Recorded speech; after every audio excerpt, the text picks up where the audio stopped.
happy Vlogmas day 12. I hope you're having a wonderful December so far. In today's video, we're gonna be doing a Christmas cook with me. We're gonna be making the pull apart Christmas tree garlic bread by Half Baked Harvest. They have amazing recipes for the holidays, and this one specifically is a really good Christmas appetizer recipe, or really if you wanna make it and just put it on your table for a holiday meal. It is such a showstopper. I made it last year and it was a hit, so I'm excited to make it again this year and take you along with me.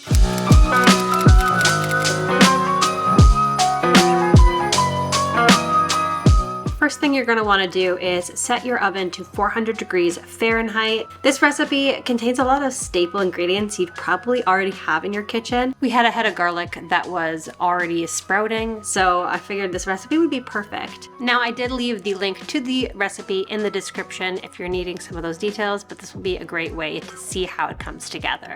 So the first thing you're gonna wanna do is cut the top of the garlic off until some are exposed, and then place it on some tin foil, drizzle with olive oil, and then wrap it up to go into your oven once it's preheated. I ended up putting it on a baking sheet and then popping it into the oven when it was ready. You'll put that in for 40 minutes to 55 minutes. I set it for 40, but it ended up being 55 until it is a golden brown color. While that is in the oven, we can get started on our dough. So I grabbed the mixer we have here. If you watch any of my videos, you'll know I got a KitchenAid for Christmas last year. Well, that is in Florida and I'm currently in Toronto. So I grabbed the ancient Sunbeam Mixmaster that my parents got from their wedding registry, and I set it up with the dough hooks. I feel like you could probably knead this dough by hand, but I grabbed what I had. It really goes to show that you don't need some fancy equipment, but it sure would help. Now it's time to add your flour. I ended up only adding 3 cups of all-purpose flour to my large mixing bowl, and then I added quick instant yeast,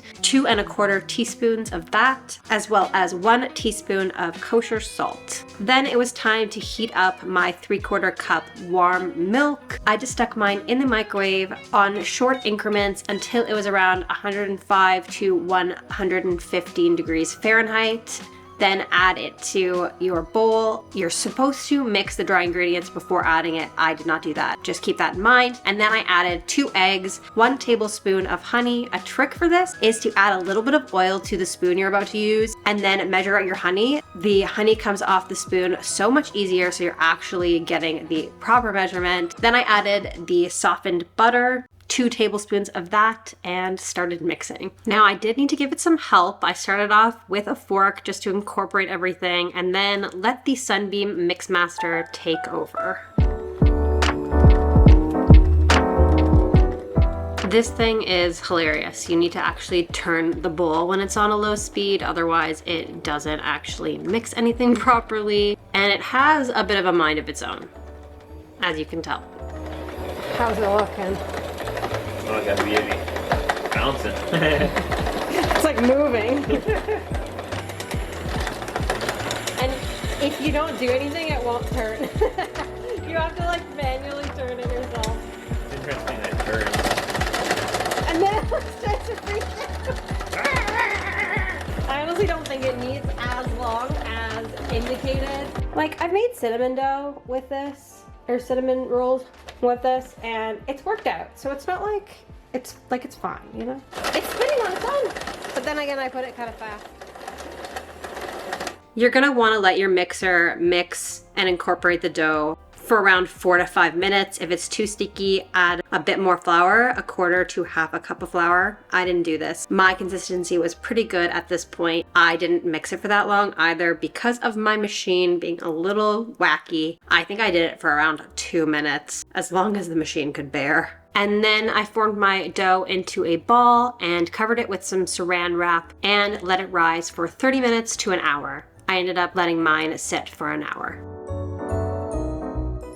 For the amount of time it took for me to make the dough and film it at the same time, the garlic was almost ready. Like I said before, I ended up putting it in for 15 more minutes for that 55-minute total time so that it would reach the right golden brown color as described in the recipe. and this is what it looked like. It was squishy and really nice and roasted and golden brown. So delicious. Once the garlic was completely cooled, I separated it from the skin on the outside and then added it to my bowl along with 1 stick of butter at room temperature and half a cup of grated Parmesan. This was fresh. Luckily we had some available. Last year I just used the Kraft version and it worked just fine. We also didn't have fresh sage last year, so I just added half a teaspoon of the ground sage instead of the 1 tablespoon, and then the remaining herbs, 2 teaspoons basil, 1 teaspoon oregano, and 1 teaspoon parsley, along with 1 pinch of chili flakes. Then I mixed it all together with a fork until fully incorporated.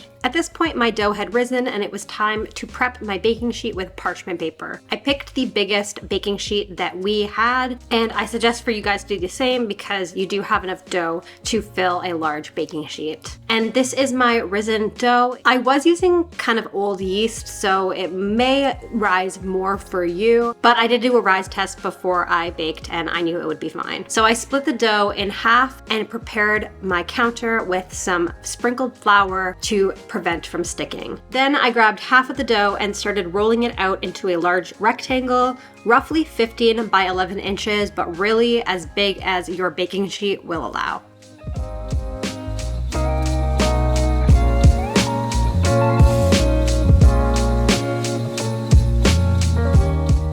Once my first rectangle was all rolled out, I set it aside and grabbed the last half of dough and began rolling it to the same size as the first one. Once it was all rolled out, I put my sheet of dough on top of the other sheet and began cutting my triangles. So I cut diagonally from the left corner to the middle and then repeated on the other side to make one large triangle. Then you can discard the little strips on the outside. I ended up using them for a makeshift recipe, so if you want to know what I did with them, stay tuned for that. But then just remove your triangle sheet from the bottom sheet and grab that and put it on the parchment paper. So then you can start spreading around 2/3 of the Parmesan garlic butter mixture onto your sheet of dough as evenly as possible.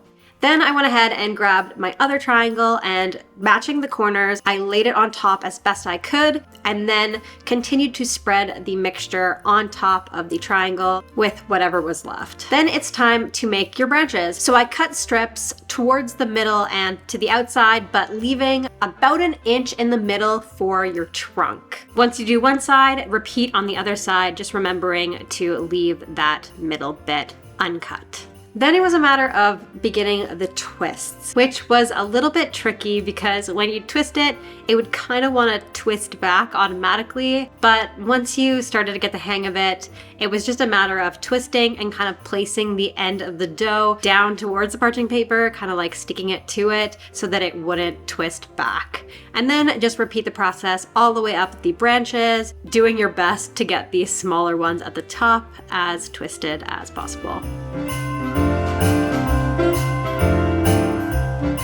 And there you go, you have your twisted Christmas tree all done and ready to be put into the oven. Now, if your oven has cooled down at this point, or if you turned it off, you're gonna wanna set it back to 400 degrees Fahrenheit again for this portion of it. But keep in mind that while the recipe does say 20 to 30 minutes, I ended up putting it in for 15 and it was brown like this already. And so I wasn't sure if it was completely done yet. So I wrapped it up in tinfoil to avoid it getting more brown. And I stuck it back into the oven for another 5 minutes at that point, but it might have been done after 15 already. I would just really monitor it after 15 minutes, just in case. And then I pulled it out of the oven and it was done. And here is the final Christmas tree. It's perfectly browned on the outside and nice and soft and doughy on the inside. And even my mom, who hates having too much garlic, really thinks it's the perfect amount. And we all love this recipe. Like, it really does look like you put in way more effort than you actually did to pull this off. And it would be such a great thing to show up to your holiday parties with. We usually pair it with marinara sauce like the recipe suggests, or you can eat it plain. It's great on its own as well. I thought I'd give you a better look at the inside doughiness and how well it pulls apart, and the flavors are all intertwined. They are absolutely delicious. And like I said, that makeshift recipe, so I ended up mixing marinara sauce with mozzarella. The marinara sauce as the dipping sauce gave me this idea. So I mixed the marinara sauce with some shredded mozzarella, and then I put the mixture on top of the slice of dough, sandwiched it together with another slice, and twisted it into kind of like pizza wreaths. I stopped filming because I wasn't sure if it would work out. It was quite a mess, but they ended up turning out really great. So this is an idea if you want to do the same with your discarded dough pieces. And that is it for the Christmas tree garlic bread from Half Baked Harvest. I hope you got some holiday meal inspo. If you liked this video, please don't forget to give it a like and subscribe if you haven't already. And I can't wait to see you in tomorrow's video. I hope you have a wonderful holiday season. Bye.